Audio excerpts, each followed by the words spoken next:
Sir आज कश्मीर का कोई नहीं है इस सदन में। उन्होंने बड़ा ग्रॉस स्टेटमेंट किया है कि कश्मीर का इस सदन में कोई नहीं है। वो अपने बारे में कह सकते हैं, हमारे बारे में क्यों कह रहे? हम तो सदैव कश्मीर के हैं, हमेशा के।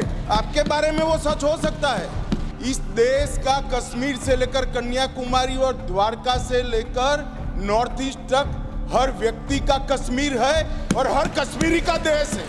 क्या बात कर रहे हैं आप? प्रोफेसर मनोज कुमार झा। शुक्रिया सर, आपका बहुत बहुत धन्यवाद।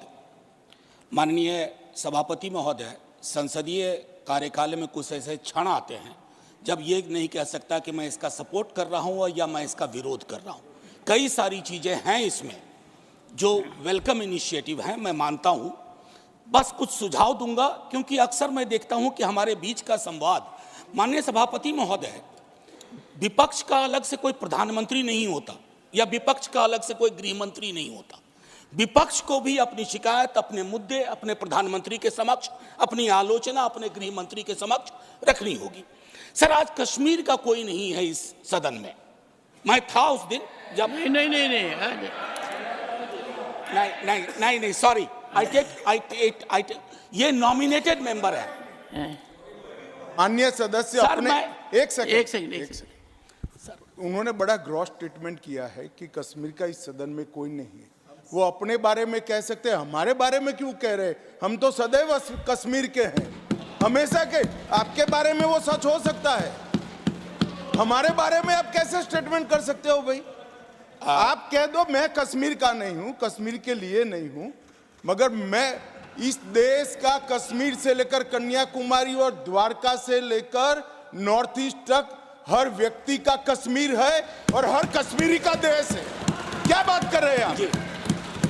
माननीय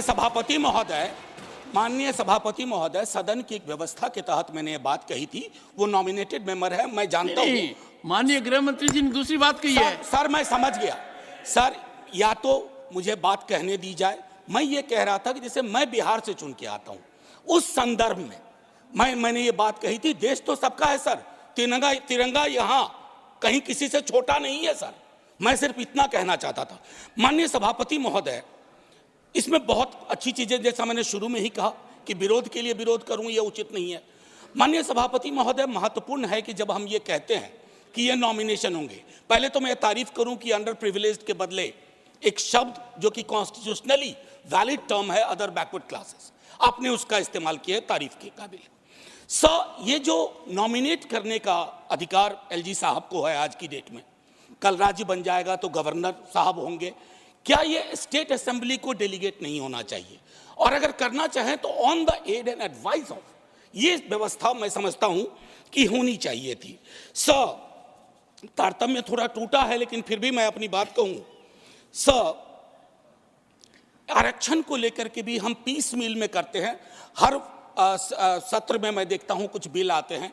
एक समेकित योजना पूरे देश के संदर्भ में हमें इसके लिए बनाने की आवश्यकता है, वो बहुत बेहतर होगा। आज 370 पे फैसला आया और सदन की जिम्मेदारी आज बढ़ गई है। उस फैसले के बाद सरकार की जिम्मेदारी बढ़ गई है। मैं मानता हूं इतिहास, आपने यहां एक फैसला लिया था, तब संसद वहां थी सर, ये लगभग घिस चुका था, हम भी जानते हैं, लेकिन एक मनोवैज्ञानिक पहलू था। मैं आग्रह करूंगा सरकार से कि उस साइकोलॉजिकल हीलिंग की भी कोशिश होनी चाहिए, और ये हीलिंग हो सकती है सर।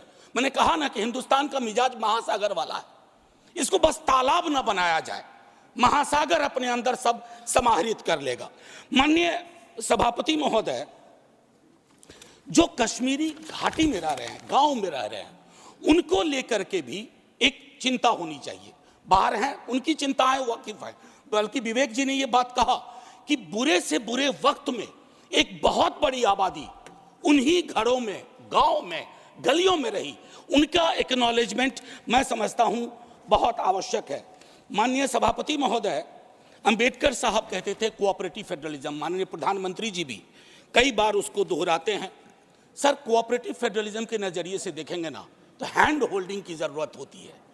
मैं जानता हूं कि दिल्ली की आइडिया ऑफ नॉर्मैलिटी और घाटी या जम्मू या लद्दाख की आइडिया ऑफ नॉर्मलिटी में फर्क है सर। अभी पिछले दिनों हमारे कई बीजेपी के साथी कह रहे थे कि चुनाव परिणाम संतुष्टि का परिचायक है। फिर तो लद्दाख में भी एक चुनाव हुआ था सर। बस 1 मिनट लूंगा चूंकि आपने पहले कहा था। सर एक आखिरी चीज कहूंगा कि पत्रकार, विद्यार्थी, शिक्षक सरकार की आलोचना करें, उसको देश की आलोचना ना माना जाए। ये फर्क मिटता सा जा रहा है, ये कश्मीर के संदर्भ में नहीं, बाहर भी। दूसरी चीज सर, दूसरे राज्यों में जो कश्मीर के छात्र रहते हैं उनको एक प्रोटेक्शन दीजिए। और आखिरी चीज कहूंगा सर, बड़ी पीड़ा के साथ, कि खामोशी शांति का पर्याय नहीं होती है। शांति के लिए न्याय चाहिए, वो उतना ही कश्मीर के लिए दुरुस्त है जितना मणिपुर के लिए। जय हिंद सर।